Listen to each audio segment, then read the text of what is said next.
بسم اللہ الرحمن الرحیم۔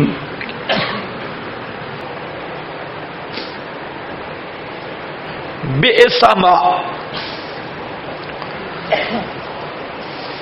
بہت برا ہے وہ، اشتروا بہ انفسہم، کہ بیچا انہوں نے، اشتروا باؤ، کہ بیچا انہوں نے، بہی ساتھ اس کے، انفسہم اپنی جانوں کو، این یکفروا، یہ بیان ہے اشتروا کا، اشتروا بہی این یکفروا، یہ کہ کفر کریں، بما انزل اللہ، بما انزل اللہ، یہ میں کہہ رہا تھا اوپر بھی کتاب من عند اللہ، پھر ما عرفوا، پھر بما انزل اللہ آیا۔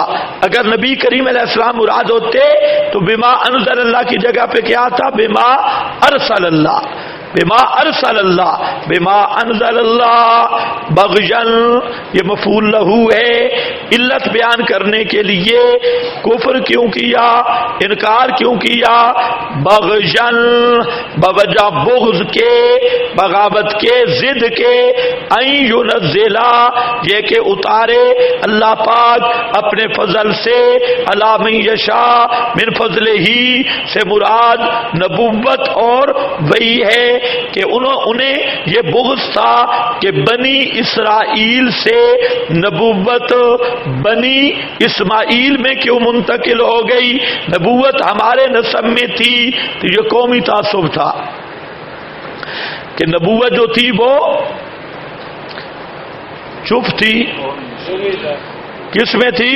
بنی اسرائیل میں، اب نبوت چلی گئی بنی اسماعیل میں، یہ تھا بغیًا ان ینزل اللہ، یہ کہ نازل کرے اللہ من فضلہ اپنے فضل سے، جس پہ چاہے، من عبادہ اپنے بندوں سے، مرادیں اللہ نے نبی آخر الزمان بنی اسماعیل سے حضرت محمد مصطفیٰ صلی اللہ علیہ وسلم کو نبوت کے لیے منتخب کیا، فباؤ، یہ ثمرہ دنیاویہ کفر اور حسد ہے۔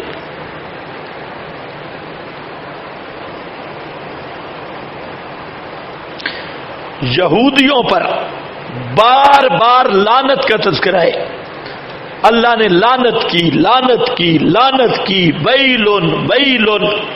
یہ لعنت کے تین نتائج ہوتی ہیں، کسی شخص پر جب لعنت پڑتی ہے اللہ تعالی کی، تین نتائج ہوتی ہیں۔ نمبر ایک، قسوت قلبی، دل سخت ہو جاتا ہے، یہ جو پچھلی آیات آپ نے پڑھی سب کا خلاصہ بتا رہا ہوں، بار بار آیا لعنت لعنت لعنت، دل سخت ہو جاتا ہے۔ نمبر دو، سمجھ کا زوال، آدمی بالکل الو کا الو بن جاتا ہے، اسے کوئی بات سمجھ نہیں آتی، سمجھ کا زوال، یعنی بالکل غیر مکلف بنتا ہے، سمجھ کا زوال۔ اور نمبر تین، بزدل، جب لعنت پڑتی ہے تو کتنی چیزیں ہوتی ہیں؟ تین۔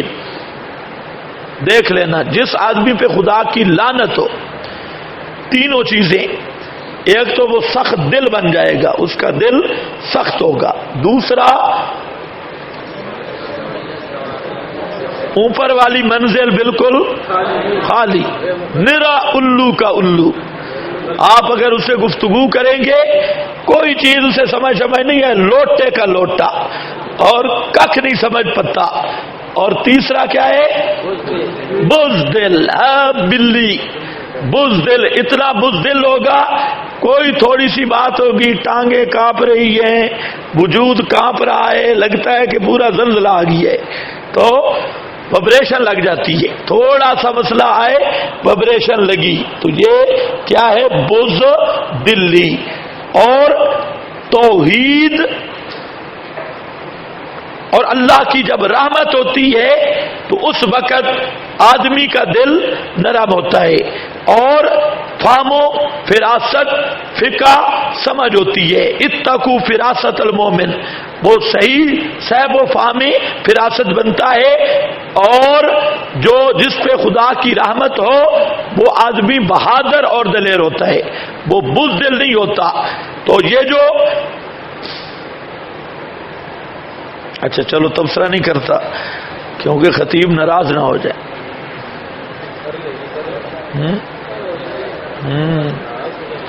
اچھا بھائی دیکھو سبق بڑا ہے، آگے پھر مشکل آیت آ رہی ہے. بما انزل اللہ بغیا ان ينزل اللہ من فضلہ علی من یشاء من عبادہ فباؤوا بغضب علی غضب. ثمرہ دنیاویہ کفر و حسد، پس لوٹے ساتھ غضب کے اوپر غضب کے، بغضب علی غضب. کیا معنی؟ ایک کفر پر، ایک غضب کفر پر، دوسرا حسد پر. پیچھے دو جرم تھے، ایک تو حسد کیا انہوں نے بغضاً، وہ کہتے تھے کہ بنی اسماعیل کا آدمی نبی کیوں بن گیا، اور دوسرا کفر کیا. تو ایک غضب کفر پر، دوسرا غضب حسد پر. یا غضب علی غضب، ڈبل غضب. ڈبل غضب زیادت غضب کا بیان. وللکافرین، واسطے کافروں کے عذاب مہین، عذاب ہے ذلیل کرنے والا. یہ کہ آخرت میں ذلیل کرنے والا. مہین مومن کے لیے آخرت میں اہانت والا عذاب نہیں ہوگا، ذلیل کرنے والا عذاب نہیں ہوگا. مومن کو اگر عذاب ہوگا تو تطہیر والا ہوگا، تطہیر والا. تطہیر یہ مہین عذاب ذلیل کرنے والا کافروں کے لیے ہے. اس میں وللکافرین یہ ثمرہ اخرویہ ہے. وَإِذَا قِيلَ لَهُمْ آمِنُوا بِمَا أَنزَلَ اللَّهُ. دیکھو قرآن کی سب کڑیاں ملتی جا رہی ہیں. اشارہ ہے آمنوا بما انزلتو مصدقاً، آمنوا بما انزلتو. جب کہا جائے ان کو ایمان لے آؤ بما انزل اللہ، ساتھ اس کے کہ نازل کیا اللہ نے. قالو نؤمنو، کہ ہم ایمان لائیں.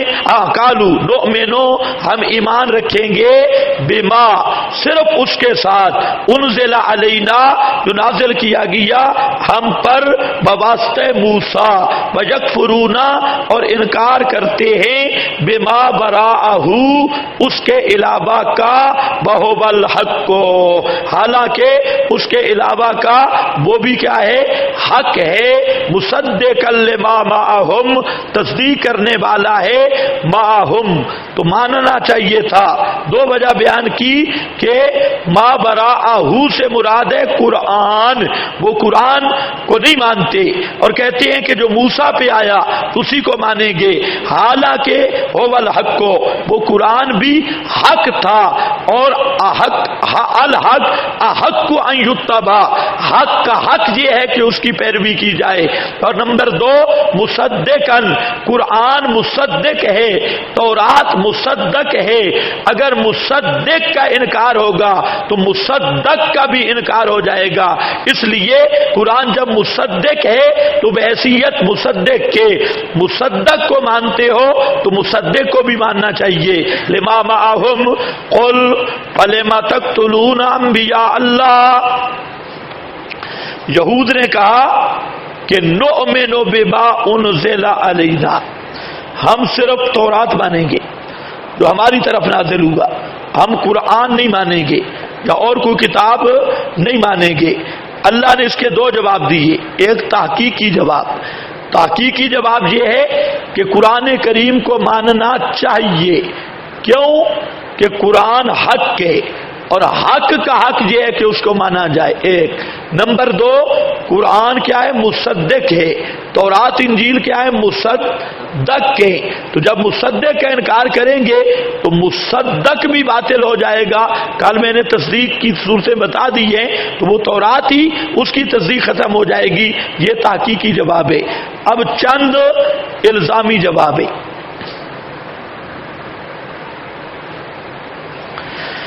قل فلم تقتلون انبیاء اللہ، فرما دیجئے کیوں قتل کرتے ہو، مضارع بمعنی ماضی، اور تقتلون تفضیح اور تکبیر کے لیے تعبیر بالمضارع، انبیاء اللہ، اللہ کے نبیوں کو، من قبلو اس سے پہلے، ان کنتم مؤمنین اگر ہو تم مؤمنین بالتورات، تم کہتے ہو نؤمنو بما انزل، فوت تو نہیں ہو گئے، نؤمنو بما، ہم تورات کو مانیں گے۔ اللہ نے فرمایا تورات کو بھی صحیح مانا ہے، صحیح وہاں پر بھی رنگ لگائے، تورات کو بھی، واہ تورات کو مانیں گے، تورات کے ساتھ جو وفا کی ہے وہ بھی سامنے ہے، کہتے ہیں تورات کو مانیں گے۔ دیکھو اگر تورات پہ تمہارا ایمان تھا، انبیاء کو کیوں قتل کیا؟ یہ الزامی جواب ہے، انبیاء سے کیوں لڑتے رہے؟